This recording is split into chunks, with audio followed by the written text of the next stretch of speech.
চট্টগ্রামের দক্ষিণ গেইটে গত দীর্ঘ ১.৫ দশকের বেশি সময় ধরে যে ফ্যাসিবাদী রাজনৈতিক দল আওয়ামী লীগ গুম খুন হত্যা নির্যাতন নিপীড়নের যে একটি সংস্কৃতি চালু রেখেছিল, আওয়ামী লীগকে আমরা গণঅভ্যুত্থানের মধ্য দিয়ে আওয়ামী লীগের পতন হয়েছে এবং বাংলাদেশ থেকে পলায়ন করেছে। যেই দলটি পালিয়েছে বাংলাদেশ থেকে, আমরা একটা জিনিস আমরা ভুলে যাই, আওয়ামী লীগের কিন্তু কোনো ধরনের নির্বাচনের মধ্য দিয়ে ক্ষমতা বদল হয়নি, বরং গণঅভ্যুত্থানের মধ্য দিয়ে আওয়ামী লীগের এই ফ্যাসিবাদী রাজত্বের পতন হয়েছে। যে রাজনৈতিক দলের ইতিহাসে যেখানে যে রাজনৈতিক দলের গণঅভ্যুত্থানের মধ্য দিয়ে পতন হয়, সেই রাজনৈতিক দলকে আর ফেরানোর কোনো ধরনের সুযোগ নেই। দ্বিতীয়ত, আওয়ামী লীগ দীর্ঘ ১.৫ দশকের সময় ধরে আপনারা দেখেছেন ২০০৯ সালে আমাদের বিডিআর হত্যাকাণ্ড করেছে।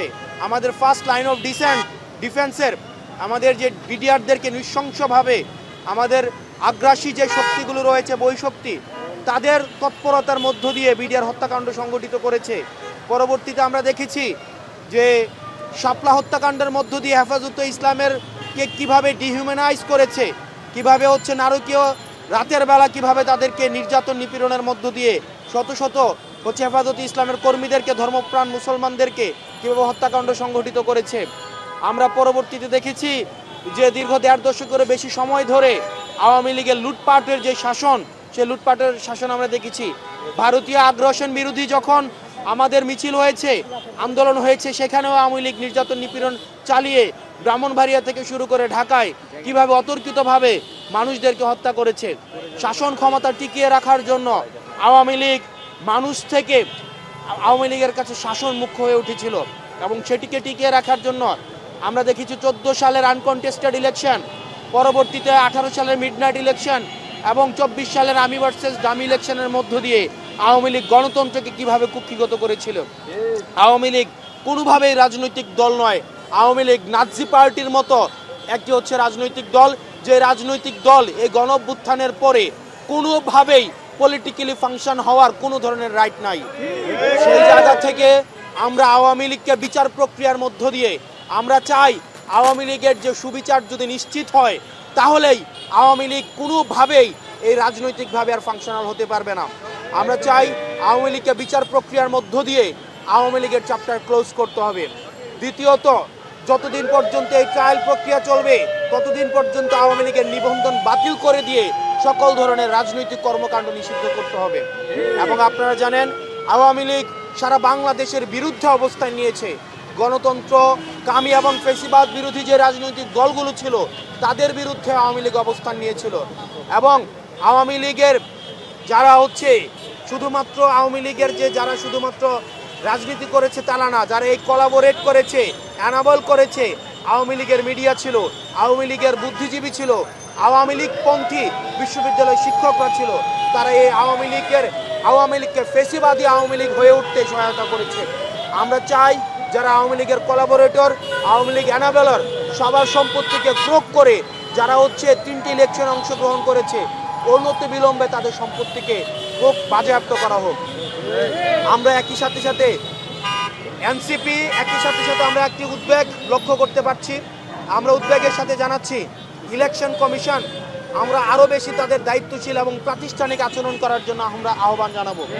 আমরা আমাদের পক্ষ থেকে আমরা আহ্বান জানিয়েছি, সংস্কার প্রস্তাব ছিল আন্তর্জাতিক অপরাধ ট্রাইব্যুনালে যেসব ফেরারি আসামি রয়েছে, তারা যেন কোনোভাবে নির্বাচনে অংশগ্রহণ না করতে পারে, সেই ধরনের বিধান রাখার আমরা আমাদের জায়গা থেকে দাবি জানিয়েছি। অত্যন্ত পরিতাপের বিষয় এবং দুঃখজনক বিষয়, জুলাই গণঅভ্যুত্থানের পরেও ইলেকশন কমিশন এই দাবিটিকে নাকচ করে দিয়েছে। দ্বিতীয়ত, আমরা বলেছি যারা হলফনামা দিতে আসবে, যারা নির্বাচনী হলফনামা দাখিল করতে আসবে, তারা যেন সশরীরে উপস্থিত হয়ে সেখানে হলফনামা দাখিল করে, অত্যন্ত মনোনয়নপত্র, তারা যেন সশরীরে উপস্থিত হয়ে মনোনয়নপত্র দাখিল করে। অত্যন্ত পরিতাপের বিষয়, ইলেকশন কমিশন এখানেও আমাদেরকে আশাহত করেছে। ইলেকশন কমিশন এই সংস্কারের বিপক্ষে অবস্থান নিয়েছে। আমরা ইলেকশন কমিশনকে আহ্বান জানাবো, একটি সাংবিধানিক প্রতিষ্ঠান হিসেবে ইলেকশন কমিশন ভুলে গেলে চলবে না। জুলাই গণঅভ্যুত্থানের পরবর্তী সময়ে ফ্যাসিবাদ উত্তর বাংলাদেশে ইলেকশন কমিশন একটি গুরু দায়িত্ব নিয়ে ইলেকশন কমিশনের কাছে দায়িত্ব অর্পণ করা হয়েছে। আমরা চাই একটা প্রপার ডেমোক্রেটিক ট্রান্সফরমেশনে, এই ইতিহাসের সন্ধিক্ষণে ইলেকশন কমিশন আমাদের ইম্পার্শিয়াল এবং নির্মোহে এবং ইম্পার্শিয়াল একটি দায়িত্বের পরিচয় দিবে।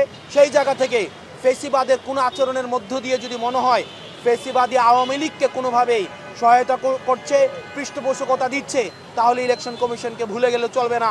আমরা সেই প্রজন্ম, যেই প্রজন্ম আওয়ামী লীগের গুলির সামনে দাঁড়িয়ে আমরা এই ফেসিবাদকে ঠেকিয়েছি।